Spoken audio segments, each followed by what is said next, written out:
काजू दुनिया भर के चुनिंदा ट्रॉपिकल क्लाइमेट्स में से नीचे से लटकते हुए उगने वाला एक फल है। होलसेल में इस तरह सिर्फ 1 किलो काजू की कीमत $10 हो सकती है, जो कि मूंगफली से 7 गुना अधिक है और पूरे काजू के लिए रिटेल प्राइस में तो $15 प्रति तक पहुंच सकता है। लेकिन यह नट्स बिना गहरी साफ सफाई के खाने के लिए योग्य नहीं होते हैं। काजू को साफ सफाई करके इसे खाने योग्य बनाना एक बहुत ही चैलेंजिंग काम होता है और यही कारण है कि काजू को इसकी साफ सफाई ही इसे महंगी बना देती है। 2017 में दुनिया ने 7,70,000 मीट्रिक टन काजू खा लिया, जो सबसे अधिक में से एक है और यह दुनिया में सबसे लोकप्रिय और मूल्यवान नट्स में से एक है, जिसकी कीमत आज $6 बिलियन से भी अधिक है। काजू भारत, वियतनाम, आइवरी तट और श्रीलंका जैसे उष्णकटिबंधीय स्थानों में उगते हैं। अगर आपको पता होगा तो आइवरी एक ऐसा पेड़ होता है जिसमें जहर होता है और इसी फैमिली से ही काजू का पेड़ भी आता है। जैसे आइवी के पौधे में जहर होता है, वैसे ही काजू के पौधे में भी एक विष होता है जिसे यूरुशियल कहा जाता है। यह पौधे में ही पाया जाता है और इस नट्स के शेल के अंदर ब्राउन कलर का ऑयली पदार्थ होता है। अगर उस ऑयली पदार्थ को आप छूते हैं तो आपके शरीर पर जलन, खुजली तथा छाले भी पड़ सकते हैं। इसलिए बिना प्रोसेस किए हुए काजू को खाना या छूना डेंजरस साबित हो सकता है। इसलिए कोई दूसरे नट्स के कंपेयर में इन नट्स को बहुत ही सावधानी के साथ प्रोसेसिंग किया जाता है। प्रत्येक फल में केवल एक शील्ड नट उगता है जिसे ड्रूप कहा जाता है। इन्हें श्रमिक अपने हाथों से अलग करते हैं। अलग किए गए सभी नट्स को सूर्य के नीचे सुखाया जाता है ताकि शेल्स में से कॉस्टिक लिक्विड निकल सके। सबसे कठिन और खतरनाक कदम अखरोट को तोड़ना होता है, क्योंकि जहरीला तेल अभी भी ड्रूप्स को कोट करता है। अखरोट बहुत ही कठोर पदार्थ होता है, लेकिन इसे मैनुअली हाथों द्वारा ही तोड़ा जाता है। अखरोट को मशीनों द्वारा तोड़ा जा सकता है, लेकिन उसमें नट्स भी फूट सकते हैं, इसलिए इन्हें मैनुअली हाथों द्वारा ही तोड़ा जाता है। लेकिन हाथ से ऐसा करने से उद्योग के भीतर अक्सर मुद्दे उठते रहते हैं। गैर सरकारी संगठनों ने कुछ कारखानों को अधिक काम करने वाले कर्मचारियों और सुरक्षा के लिए दस्ताने नहीं खरीदते हैं, ऐसा सवाल उठाते हैं और बिना किसी प्रोटेक्शन के उनसे काम करवाते हैं। आज की मशीन इतनी एडवांस हो गई है कि वह बिना नट्स को तोड़े उनके सेल को तोड़ देती है, जिससे श्रमिक के लिए रिस्क कम हो जाता है। नट्स के सेल को तोड़ने के बाद अगले 2 क्रूशियल स्टेजेस को श्रमिकों के हाथों द्वारा ही किया जाता है। नट्स को फिर से भुना जाता है ताकि यह सुनिश्चित हो सके कि अंदर का टॉक्सिक लिक्विड नष्ट हुआ या नहीं। अगला चरण विशेष रूप से थकाने वाला होता है, क्योंकि यह पूरी तरह से हाथों के काम पर निर्भर करता है। श्रमिकों को भूसी या सूखे बाहरी आवरण को छीलना होता है, जो प्रत्येक अखरोट को घेरे रहती है, क्योंकि इनमें टैनिन की मात्रा अधिक होती है। टैनिन एक प्रकार का केमिकल है जो आपके गले में जलन पैदा कर सकता है। इसे हटाना एक कौशल का काम है, जिसे एक एक्सपीरियंस वर्कर ही कर सकता है। अनुभवी कार्यकर्ता हर रात केवल 2.5 किलोग्राम काजू की इस लेयर को निकाल पाते हैं। यह करना न केवल कठिन है, बल्कि कीमत पर भी सबसे बड़ा प्रभाव डालता है।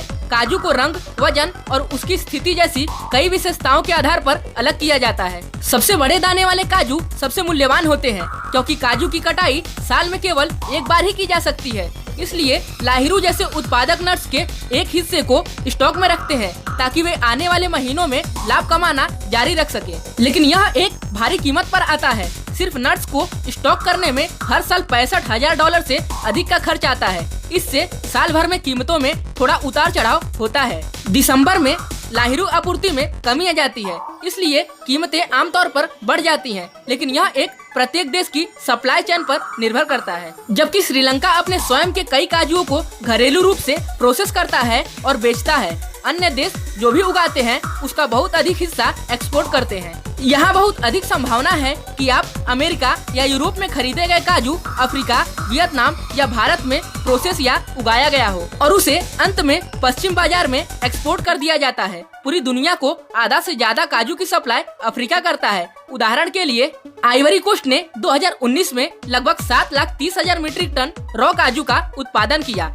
लेकिन इसने 90% से अधिक का एक्सपोर्ट कर दिया। ऐसा इसलिए है क्योंकि आइवरी कोस्ट और अन्य अफ्रीकी देशों में अभी भी एक मजबूत प्रोसेसिंग इंडस्ट्री नहीं है। डोमेस्टिक प्रोसेस इंडस्ट्री की योजना आइवरी कोस्ट का 2024 तक करने का है। प्रोसेस किए बिना काजू की कीमत काफी कम होती है। 2018 में भारत से प्रोसेसिंग करके यूरोप को एक्सपोर्ट किए गए काजू का एक्सपोर्ट प्राइस आइवरी कोस्ट के किसानों को दी गई कीमत से 250% अधिक था। दूसरी ओर वियतनाम ऑटोमेशन में निवेश करने वाले पहले देशों में से एक था, जिसने इस काजू प्रोसेसिंग के लिए एक महत्वपूर्ण स्थान बना दिया। आज वियतनाम दुनिया का सबसे बड़ा काजू एक्सपोर्टर है। 2021 के पहले 3 महीने में इस देश ने 1,08,000 टन से अधिक काजू का एक्सपोर्ट किया। ऑटोमेशन ने श्रमिकों को काम पर रखने की आवश्यकता को भी कम कर दिया है। यही कारण है कि भारत और श्रीलंका में कई कारखानों में अभी भी मैनुअली रूप से प्रक्रिया करते हैं। हाथ या मशीन से काजू को प्रोसेस करना कोई आसान काम नहीं है। ऊपर से दुनिया का जलवायु संकट इसे और भी कठिन बना देता है। काजू पर जलवायु के प्रभाव पर 2013 की एक रिपोर्ट बताती है कि बेमौसम बारिश और भारी ओस नट्स की गुणवत्ता और मात्रा को प्रभावित करती है। जलवायु चुनौतियों के बीच भी काजू लोकप्रिय बने हुए है। काजू की अस्थायी के साथ साथ स्वस्थ खाने की प्रवृत्ति की मांग बढ़ रही है। एक और कारण है कि अखरोट इतना मूल्यवान रहता है।